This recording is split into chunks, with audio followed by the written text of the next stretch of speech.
Hello friends, మీకోసం ఇంకొక real life story. ఈ స్టోరీ ఏంటంటే ఒక ఎక్స్ ఐటీ ఇంజనీర్ స్టోరీ, ఒక ఎక్స్ సిఎస్సి ఎంప్లాయీ స్టోరీ. తను ఆ కంపెనీ తరపున వేరే కంట్రీలో వర్క్ చేసేవాళ్ళు అనమాట. తను ఇండియాకి వచ్చినప్పుడల్లా చక్కగా ఫ్యామిలీస్, ఫ్రెండ్స్, రిలేటివ్స్ అంటూ అందరినీ కలిసి సెలబ్రేట్ చేసి కొన్ని రోజులు వాళ్ళతో స్పెండ్ చేసి మళ్ళీ వెళ్ళేవాళ్ళు. ఇలా వస్తూ పోతూ ఉండేవాళ్ళు. అలాగే కొన్ని ఇయర్స్ బ్యాక్, ఒక 10 years బ్యాక్ తను ఇండియాకి వచ్చినప్పుడు తను ఒకరోజు అమ్మ నాన్నని చూడడం కోసము, అంటే వాళ్ళ నేటివ్ ప్లేస్ హైదరాబాద్ నుంచి 300 kilometers ఉంటుంది. ఫ్యామిలీతో వైఫ్ ఒక 11 months బాబుతోని బయలుదేరారు. తనకి జీప్ అంటే చాలా ప్యాషన్, చాలా ఇష్టం.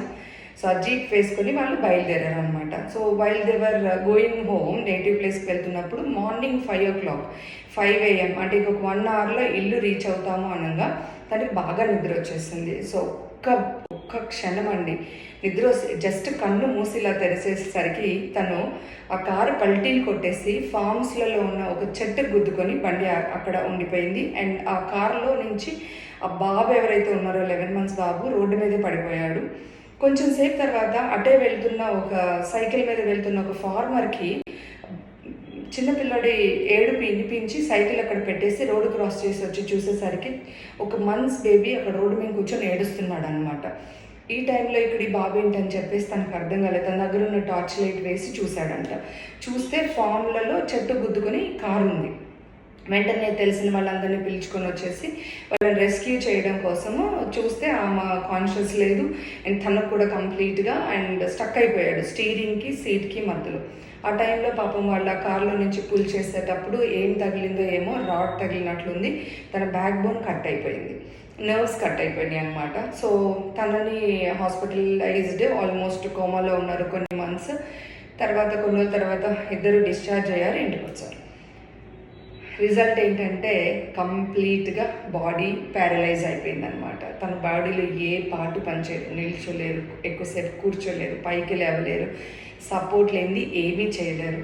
అలాంటి కంప్లీట్గా బెడ్ రిడెన్ ఇప్పుడు. సో ఎందుకు చెప్తున్నాను ఈ స్టోరీ అంటే, తను ఒకప్పుడు ఒక ఐటీ ఇంజనీర్, ఫారెన్లో పనిచేస్తున్నాడు. తను వస్తున్న సెండ్ ఆఫ్స్ రిసీవింగ్ ఎలా ఉండేదంటే super rich receiving and rich send off అనమాట. అందరు రిలేటివ్స్ వస్తారు, చక్కగా అందరు పంపించేవాళ్ళు. వస్తే కూడా గెట్ టుగెదర్స్, పార్టీస్, ఇంటికి వెళ్ళడం అంత డిఫరెంట్గా ఉంటుంది ట్రీట్మెంట్. ఎందుకంటే మన దగ్గర అన్నీ ఉంటాయి కదా, అన్నీ ఉన్నప్పుడు మన చుట్టూ అందరూ ఉంటారు. మన దగ్గర ఏమీ లేదు.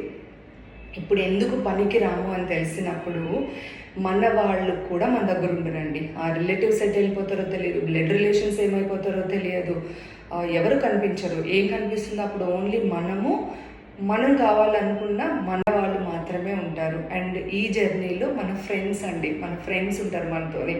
ఇప్పుడు ఈ విషయంలో కూడా ఈ అన్నయ్యకి కూడా తను 6 feet హైట్, హ్యాండ్సమ్ ఉండేవాళ్ళు అనమాట. ఎవరైనా చూస్తే అలా చూస్తూ ఉండిపోతారు. అంత మంచి హైట్, పర్సనాలిటీ ఉన్న ఒక మంచి హ్యాండ్సమ్ పర్సన్ తను. అలాంటిది ఇప్పుడు తను ఏమైపోయాడు, కంప్లీట్గా బెడ్ రిడెన్. సో తనని చూసుకోవడానికి తన వైఫ్, ఇప్పుడు ఆ బాబు పెద్దగా అయ్యాడు.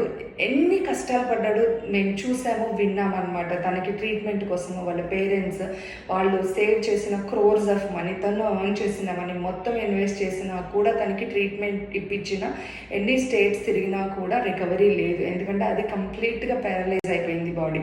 ఒక్క తమ్ పని చేస్తుంది అనమాట. ఇప్పుడు తమ్ ఒక్కటే యూజ్ చేసి తను ఫోన్ ఆపరేట్ చేస్తారు, అది కూడా పడుకున్న కూర్చొని.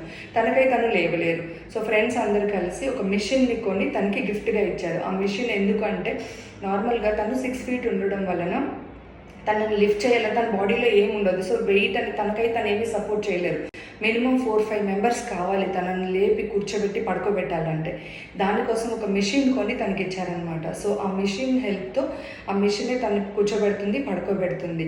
అండ్ ఇంకా ఫ్రెండ్స్ అందరూ మేమున్నామని చెప్పేసి ఒక గ్రూప్ లాగా ఫామ్ అయిపోయి తనకి ఫినాన్షియల్గా, మోరల్గా సపోర్ట్ చేస్తున్నారనమాట.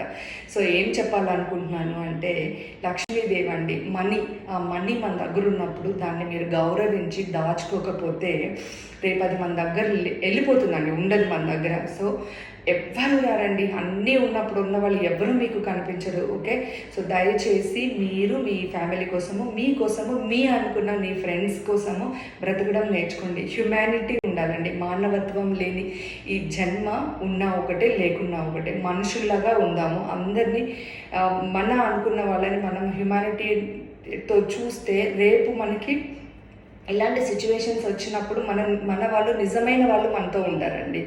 ఈ రిలేషన్స్ అందరూ మాయమైపోతారు. సో ఎవరు ఏంటనేది ఉన్నప్పుడే తెలుసుకొని చక్కగా మీరు మీ ఫ్యామిలీ హ్యాపీగా ఉండాలని. అండ్ జాగ్రత్తగా డ్రైవ్ చేసేటప్పుడు అస్సలు నిద్రలో మీరు డ్రైవ్ చేయకండి.